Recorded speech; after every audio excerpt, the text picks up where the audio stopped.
Well, we're back, and it's that time again. We are going to be making our first 53-man roster prediction of the offseason. We will be doing 5 53-man roster predictions this offseason. I think I only did 3 or 4 last year. The reason why I'm doing more this year is because of the extra preseason game, and I believe we have training camp during 2 or 3 of the preseason games this year. I think it's just 2, but it could be 3. So it's going to throw things off this year. So we're going to be doing a 53-man roster prediction after every single preseason game, including the Hall of Fame game. And we're going to do a pre-training camp edition as well this year. So basically, with the 53-man roster prediction I'm doing this year, it's just going to be going off of my opinions on the players and what we heard during OTAs, which wasn't a lot because it's not pads and all that. It's not real football. But that's what we're going to be going off of. So, and of course, it will be with the practice squad like always. It's something I always like to add that a lot of people don't do. So I'll go ahead and do the 16-man practice squad as well. So, line 53-man roster prediction 1.0 with practice squad pre-training camp edition 2025. Credit to those websites for the images. Always like to give credit where it's due. At quarterback, we got Jared Goff and Hendon Hooker making the cut. Kyle Allen, the Lions free agency signing from the Steelers this offseason, does not make the roster.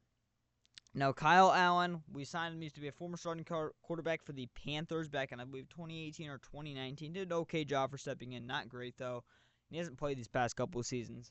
Well, from what we heard, Hendon Hooker and Kyle Allen were both not that great during OTAs. Kyle Allen being the worst. I heard Hendon Hooker was pretty much just the same as he was last year when he played during the preseason, if not slightly worse. That's just what I heard.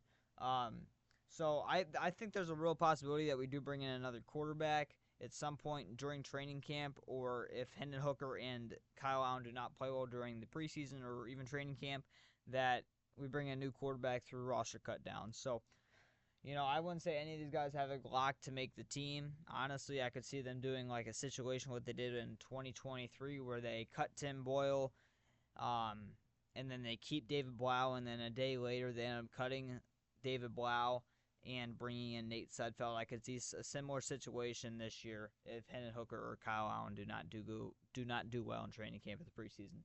But I'm going off Hendon Hooker. He's a completely different quarterback from Kyle Allen and Jared Goff. He's mobile. He's got a strong arm. He can throw good deep balls. Completely different type quarterback than what we've had in a very long time. So that's why I'm keeping Hendon Hooker. Now, moving on to running back. I got 4. Just like everybody else. We got Jahmyr Gibbs, David Montgomery, Craig Reynolds, Sione Vaki, with Kyle Robichaux, Anthony Tyus III not making the cut. Roster count is now up to 6. Jahmyr Gibbs and David Montgomery, obviously a lock. Now, Craig Reynolds, I almost had this guy not making the team last year. I don't know why. I almost didn't have Craig Reynolds make the team. Craig Reynolds is a great running back, man. He filled in last year. Yeah, was off actually to a shaky start last season for the first couple of games, especially when Gibbs and Monty were out. Gibbs was out for week 2. No. It was Monty, I think, was out for week 2. There was a running back who was out early in the season, and Reynolds had to step in as the backup, as the running back too, and he didn't play particularly well. I can't remember what game it was. It might have been the Bucs, might have been some other game. Can't remember what it was. But Craig Reynolds, man, filled in a lot last season when Monty was hurt, even when Gibbs, he was hurt at some point, not a lot, but when he did have to fill in to be running back 2, he did a very good job. He can catch, great blocker, and he's got a strong running game visibility. Craig Reynolds 100% makes it. Obviously, Sione Vaki, his second year, former 4th-round pick last year, definitely going to make it. Hopefully, he's developed into a better running back from what he was last year. And Kyle Robichaux and Anthony Tyus, we both picked up those guys in UDFA for agency this year. We did not bring back Jamar Jefferson, so we ended up picking those guys up. Anthony Tyus from Ohio, and then Kyle Robichaux from Boston College. Kyle Robichaux was pretty decent in Boston College. Anthony Tyus didn't know who he was. I actually knew who Kyle Robichaux was when we picked him up, but I didn't know who Anthony Tyus was. But in my opinion, both these guys don't really have a shot to make the 53-man unless if a running back gets injured for us during training camp or something. Now moving on to wide receiver. We got 6 making it like everybody. Amon-Ra St. Brown, Jamison Williams, Tim Patrick, Isaac Tesla, Khalif Raymond, Dominic Lovett with Jackson Meeks, Jacoby Keeney-James, my guy, Ronnie Bell, Tom Kennedy, and Malik Taylor not making the cut. Roster count is now up to 12. Now this is a pretty self-forward wide receiver list. The only one you could argue is for the wide receiver 6 position. That is going to be a battle throughout training camp preseason.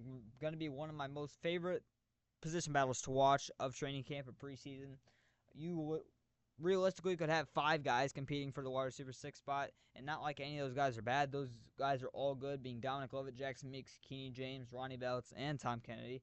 I mean, you could even realistically throw Malik Taylor in there, but especially the UDFAs like Jackson Meeks, Jacoby Keeney James, and the 7th round pick Dominic Lovett. I could definitely see them guys doing very well in the preseason and training camp to fight for that wide receiver 6 position. I'm hoping it's Jacoby Keeney James. Going to be honest, he's my guy. I think he was one of the only good players on the Massachusetts team, and when you watch his film, he has the potential to be an absolute dog. He's also slightly bigger body wide receiver as well. Like Jackson Meeks a lot. I can see Jackson Meeks coming back and making it. If Zadarius Smith's come back, I think Jackson Meeks could end up making the team because of Zadarius Smith coming back, but we'll see how that pans out. But we're just gonna go with Dominic Lovett. Was very well through OTA. Did very well through OTAs. From Georgia, 7th round pick. The Lions drafted him. You get an extra year out of him, unlike Jackson Meeks and Jacoby Keeney James. So I'm just gonna say Dominic Lovett makes it off of what we've seen so far. Now moving on to tight end. This is probably gonna be one of the most shocking ones of the day. I'm gonna be honest with you. It's gonna be one of the most shocking ones of the day. You're not gonna expect this at all. Again, I'm gonna do something that's gonna really throw people off. Moving on to tight end. I got 2 making it. I have 2 tight ends making the cut. Sam Laporta, Brock Wright, with Shane Zylstra, Kenny Yeboah, Zach Horton, the tight end / fullback from Indiana, I believe, and Luke Deal from Auburn, UDFAs, not making the cut. Roster count is now up to 14. Yeah, man. I got 2 tight ends making the cut. This was one of the hardest decisions of the prediction. It was so hard for me. I went based off of John Morton's play style. He likes to keep fullbacks and blocking tight ends in his scheme. And Shane Zylstra, I did originally keep him, and then I had to trim my roster down because I was a little bit over by 4 players. I actually went over by 4 players when I first made the list, so I had to cut down a little bit. And Shane Zylstra had to be one of them. I'm like, well, Shane Zylstra, he improved his blocking game last year, but it's still not at the par of what Brock Wright and Laporta are. Kenny Yeboah, he's an okay blocking tight end. Zach Horton would probably be the most likely candidate, honestly, to make this list. I am going off of, by the way, the people who do not make the cut. The first couple guys, or the guys that I could see making it the most, with the guys at the bottom, like I think have the least chance to make it. But Zach Horton, I think, has the best chance to make it because John Morton loves having a fullback in his offense. Zach Horton played fullback quite a bit at Indiana, so I think there's a really good shot Zach Horton could make it. And there's no way, by the way, Luke Deal makes it. I mean, like, he could be Brock Wright 2.0. Brock Wright did nothing in college. Luke Deal did absolutely nothing in college at Auburn either. He only had, like, I think 2 receptions last season or something like that. But, yeah, there's no way Luke Deal makes it, in my opinion. Luke Deal is a huge tight end, by the way. He's like 6'5", 260. But that would be like, I know he's 6'5". I think he's 260, though. But he's a huge tight end. So that could be the only reason why he makes a decent blocking tight end. But his receiving ability is not great. But yeah, that's the shocker of the video, and yeah, it's a complete shock. Moving on to offensive line, I got 10 making it, with the starting offensive line being Taylor Decker at left tackle, Christian Mahogany at left guard, Graham Glasgow at center, Tate Ratledge at right guard, and Penaso at right tackle, with the backup team being Miles Frazier at right guard, Dan Skipper at right tackle, Natane Mutai making it to be our backup left guard, Giovanni Manu to be our backup left tackle, and Tristan Cullen Castillo, the center we signed about a little over a month ago, to be our backup center and compete with Graham Glasgow for the starting job. Not making the cut is Caleb Wosika, guard. Kingsley Ekukan, UDFA center from Florida last season. My guy, unfortunately, couldn't make the team. Colby Sorsdahl, former Lions 5th round pick from 2023, not making the cut. Michael Neese, center / guard, not making the cut. He's not a good lineman. I don't know why the Lions kept him last season. Jamarco Jones, former 5th round pick by the Seahawks, not making the cut as well. Kind of wanted to keep him, but he couldn't stick around. And Mason Miller, UDFA from North Dakota State, offensive he plays all over the offensive line, can play every single position. He did that in college. Most likely going to be a guard in the NFL. He's huge in terms of size. He's 6'7", but he doesn't weigh that much to play tackle. Not that long of arms. He's only 305 pounds. So he's probably going to primarily play guard or center in the NFL, most likely guard. And I like the flexibility there, but he did not play at a high competition in college, and he was not on any really draft boards. So I just went off of from what I've heard in the past from this guy, and that's just played at a small school, didn't really play in the big teams. He can move all over the offensive line. He was actually the first UDFA the Lions did sign this offseason through the UDFA period, so I guess there's a little bit of a chance he makes it because of that. But that's where I'm at the offensive line. No shockers here, probably besides Natane Mutai. Natane Mutai, he's one of my biggest.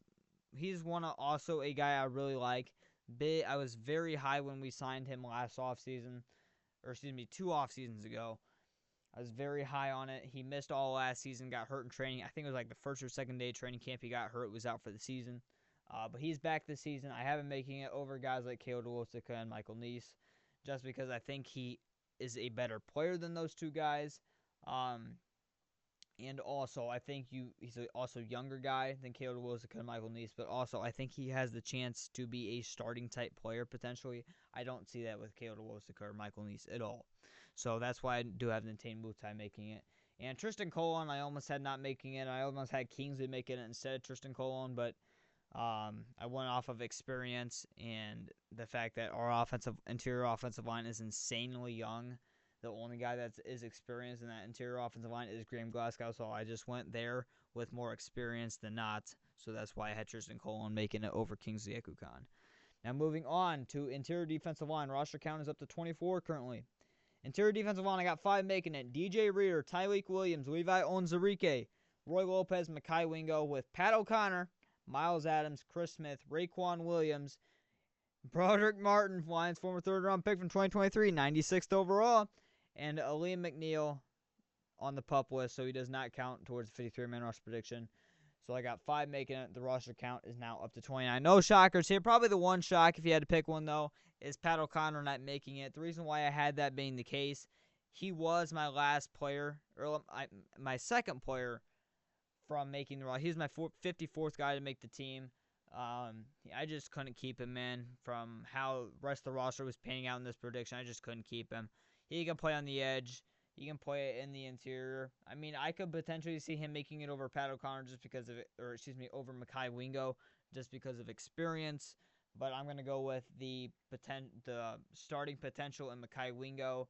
I think Mekhi Wingo could be a phenomenal defensive tackle, legitimately. I didn't love what I saw from him last year. I thought I was going to see a little bit more I liked, but I still did see some pass rushing upside with Mekhi Wingo last year that Pat O'Connor does not have. So I just decided to keep Mekhi Wingo here. By the way, he's a former draft pick as well, former 6th-round pick last year. So you're going to go with keeping his rookie contract, unlike Pat O'Connor, who's only on a 1-year deal, older player. So that is the interior defensive line. Moving on to edge/defensive end, I got 5 making it. Hutchinson, Marcus Davenport. I can't stay healthy. Davenport, Josh Paschal, Al-Kadeen Muhammad, and Ahmed Hassanin. With Nate Lynn, Mitchell Agude, Isaac Onkwu, and Keith Cooper, UDFA from Houston, I believe, not making it, with the roster count now up to 34. Yes, he is from Houston. With the roster count now up to 34. So I kept 5 here. A lot of people were keeping 4. Actually, I originally kept 6, and my 55th guy to make the team was Nate Lynn.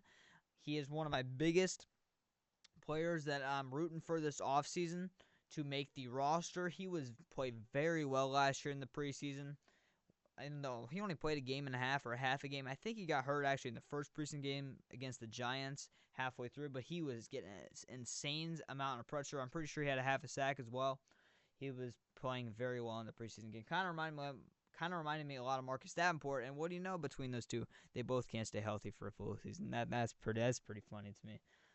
But this is a horrible defensive end, position for us right now. Besides Aiden Hutchinson, do we really like this defensive end position, defensive end room? Do we really like it? Let's be honest. I like Nate Lynn. I like Ahmed Hassanin. I love Al-Kadeen Muhammad. But, brother, Marcus Davenport is not going to stay healthy. We know this. Josh Paschal is horrible. I'm sorry. He is horrible getting off the line of scrimmage and getting pressure from the edge position. Now, let me give him some flowers here, though. he is a great defensive end when it comes to moving into the interior, stopping the run, and getting pressure from the interior. He gets an insane amount of pressure when he goes up the interior, but when he goes around the edge, goes around the offensive tackle, and when he does go into the offensive tackle, into the guard, he does pretty well getting pressure because he's got a power. He's got lots of power moves he can use. But with him, he doesn't have any bend. He has a horrible bend, and he's not fast enough to get around a tackle. So he's just getting held and dominated by the offensive tackle. Pause. He's getting dominated by the offensive tackle every single time. So, and he's our number 3 defensive end right now. And a lot of people do not have Al-Qadim Muhammad making the 53-man roster, and you are insane, in my opinion, if you're not having him make the 53-man roster prediction. He had 3 sacks last season, and I believe only about 10 games. He probably realistically would end up with 5 or 6 if he played every single game last season for us, because he was starting for us at the end of the season. He is not a starting defensive end, but he is a phenomenal backup to have. I don't know why. But maybe seen one 53-man roster prediction so far that had Al-Qadim Muhammad making it. That is insane why you're not having him making it. And you're keeping guys like Josh Paschal and Ahmed Hassanein, who is a rookie, who has only played football for a couple years in his life, making it over Al-Qadim Muhammad, who's been in the league for, 7-8 years, had 3 sacks first last season, can get pressure. We know we can get pressure. I just makes no sense why people did not have Al-Qadim Muhammad making it. But I do. Love Al-Qadim Muhammad. I'm glad he's making it. But this is a horrible defensive end room, man. It really, truly is.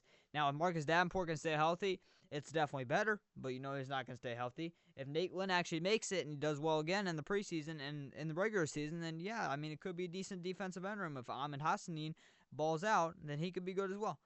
Then that defensive end room could be good as well. But it's the fact that we don't have anybody in that defensive end room experienced with production that can stay healthy besides Aiden Hutchinson. And Aiden Hutchinson's coming off an injury as well. What if Hutchinson is not up to, if he's not 100% healthy, if he's not what he was last season, are we being serious? What if he's back to his 2023 form, which is really good, don't get me wrong, but it's not like what it was last season where he literally looked like the best defensive end in NFL history.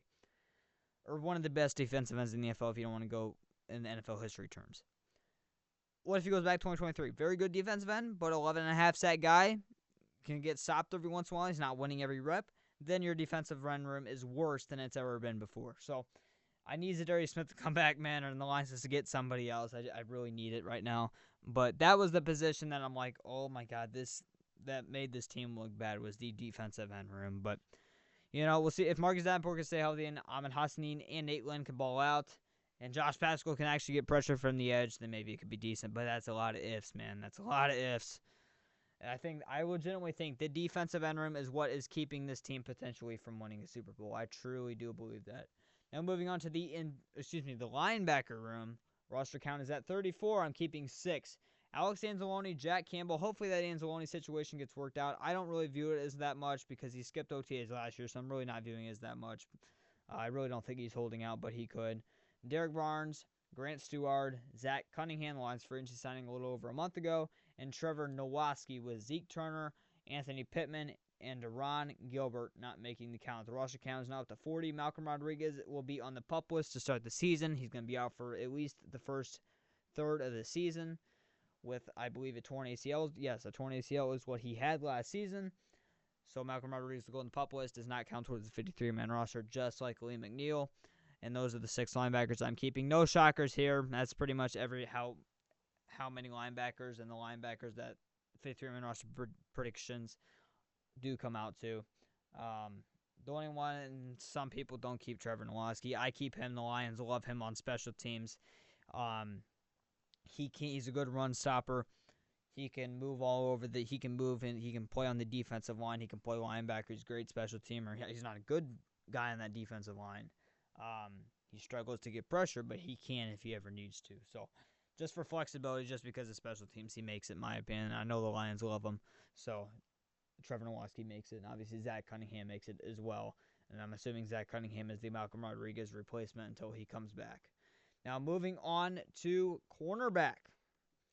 I got 6 making it. DJ Reed, Terry Arnold, Amika Robertson, Ennis Rakestra, Rocky Sin, Khalil Dorsey with Stanley Thomas Oliver, and Devon Wilson, who is on IR, and he is also out for the remainder of the season. That's just how the rules work. If you place a player in IR before the season starts, they're out for the season, no matter if it's realistically a season-ending injury or not. Like, who knows? He could have just like a sore in his arm or something like that. Or he could have like a partially torn ACL or something like that where he would be out for half the season, something like that. It's just how the rule works. If you place him on IR before the season starts, they're out for the year. So, Devontae Wilson, I just want to throw him on here because in case some people didn't hear the news that he got hurt and he's out for the season. So I just want to put him on here. But no shockers here, really. Some people, I've actually seen like a couple of roster predictions that have not had Rocky Sin make it. Now, I don't understand that. Khalil Dorsey's coming off of the same injury that Aiden Hutchinson had. I'm surprised the Lions re-signed him because of that. And by the way, some people also didn't have Khalil Dorsey making it, which is also insane from a contract aspect because the Lions gave him a 2-year extension this offseason. I guarantee not many Lions fans knew that. They gave him a 2-year extension this offseason. I think it was a 2-year, $4.5 million extension. They gave him a 2-year deal this offseason. There's no way he does not make it, Cole Dorsey. And Rocky Sin, he makes it because Cole Dorsey just came off the injury that Aiden Hutchinson also had. It was the same injury. So that's why I have Rocky Sin making. He's veteran as well. He's played everywhere. He's played with Baltimore. He's played with San Francisco. He's played with the Indianapolis Colts. He's played everywhere. I think he played with the Raiders at one point too. He has played everywhere, and he's been a very good backup cornerback throughout his career. So I have Rocky Sin making it as CB5. I did want Stanley Thomas, however, to make it. He's my guy as well, but just couldn't in this case scenario. I couldn't keep 7 corners there.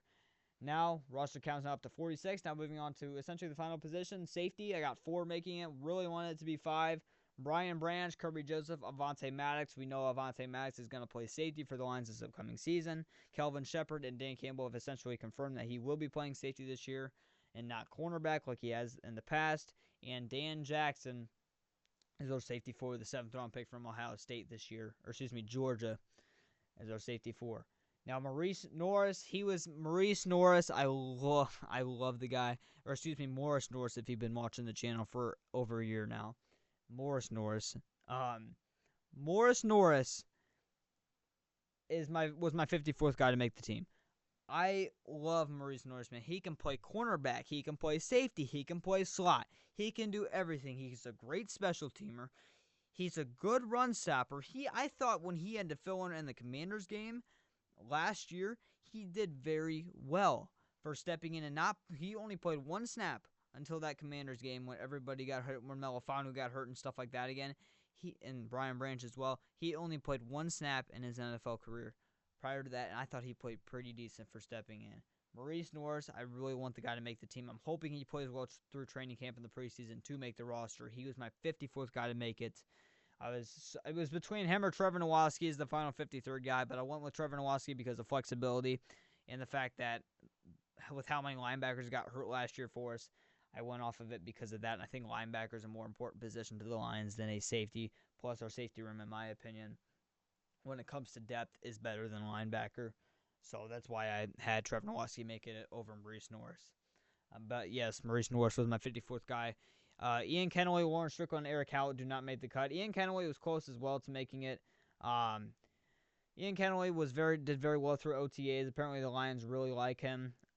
He's a bigger safety. He's 6'1". I believe he's tied for the tallest player on our defensive back room with Kirby Joseph. They're both 6'1". So Ian Kennelly, I could see making it potentially if he has a strong training camp preseason. Lawrence Strickland, not a big fan of like everybody else is. I really just don't see why a lot of people like him as much. Because I really just don't like him that much, but a lot of people do. So I don't have him making it. I don't think he's great in coverage. He's a good run stopper, but he's not great in coverage. He almost reminds me kind of a little bit of linebacker. He's a huge safety, but I'm just not a big fan of Lawrence Strickland, man. I'm really not. From the film I saw last preseason and the little bit that he did play to start the season last year when he did make the 53-man roster, just was not a big fan of him. Eric Howlett, the former Jaguars 6th-round pick that we picked up last year on cutdowns. He was bouncing on and off the practice squad last season. I don't see him making it. I'd be shocked, matter of fact, if he made it. I could see him making the practice squad, but 53-man, I don't see it. So roster count is now up to 50, and obviously it will be 53 here as well.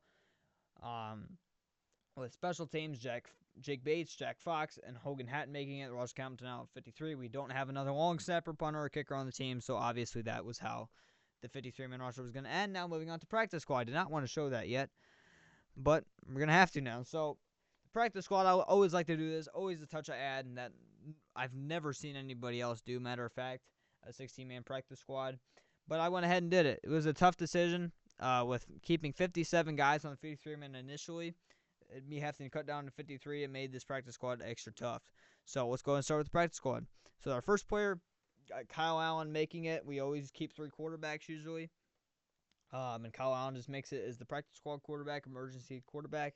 Jackson Meeks, UDFA from Syracuse, had 1,000 yards last year. That is Darius Smith, I believe, cousin, I want to say.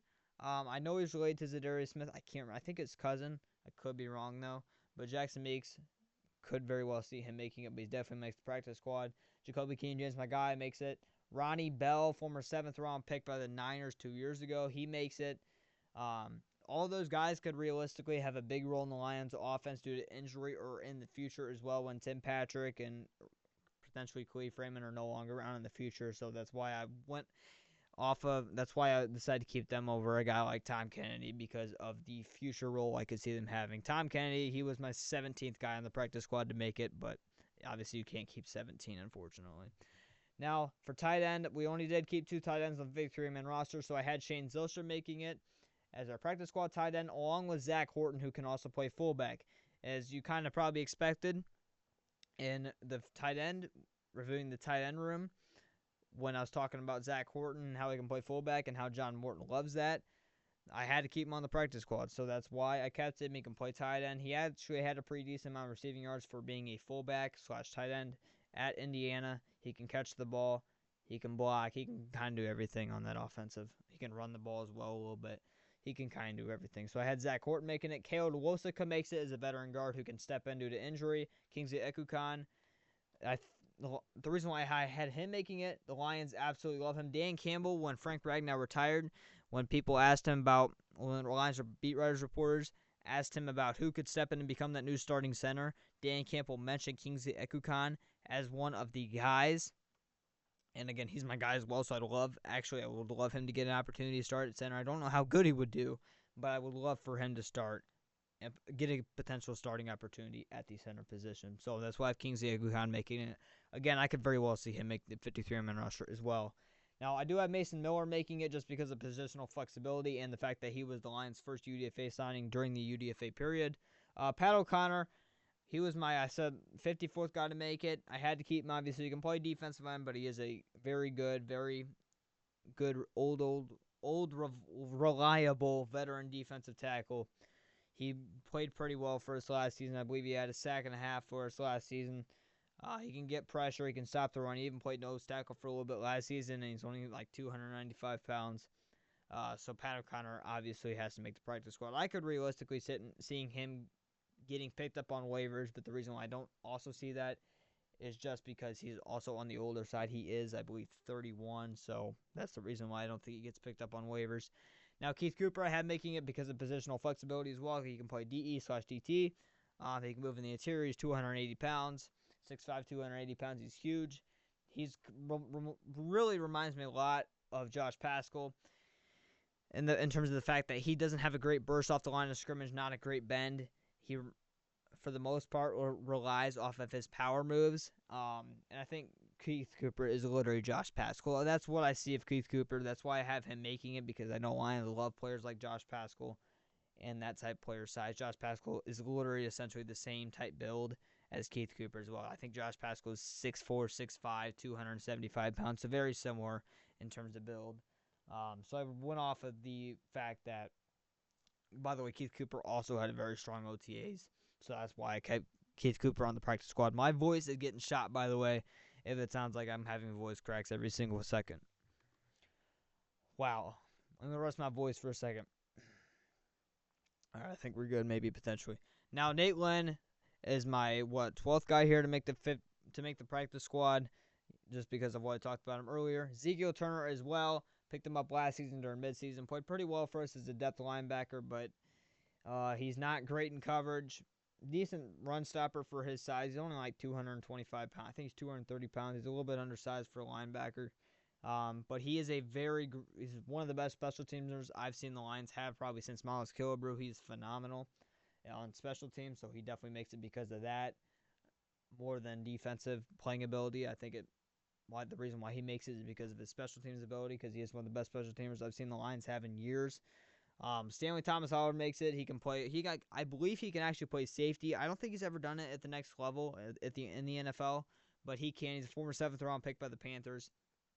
I could see him playing safety if he ever needed to. More of a cornerback though. He's also a bigger cornerback. He's 5'11", almost 6 foot. Um, and I thought he did pretty well as also filling in for Brian Branch during the postseason game against the Commanders last offseason. So Stanley Thomas, however, also makes it. And Maurice Norris, obviously, is the second to final guy. I already talked about him earlier. He's my 54th guy, so I had to keep him on the practice squad. And if anybody was to get hurt during training camp, which I'm sure will happen, or the preseason, Maurice Norris would be that 53rd guy to come in and make the 53-man roster. And Ian Kennelly is the final guy I have making the practice squad. Talked about him earlier. The Lions really like him. Played well during OTAs from a very small school, but the fact that he did come from a very small school and what he showed during OTAs, I think, does lead him the chance to make the 53-man roster. That because his talent didn't get fully exposed at his smaller school. I can't remember what school he went to. I'm going to be honest. I think it was Grand Valley State is where he went to. I do remember that. It was Grand Valley State.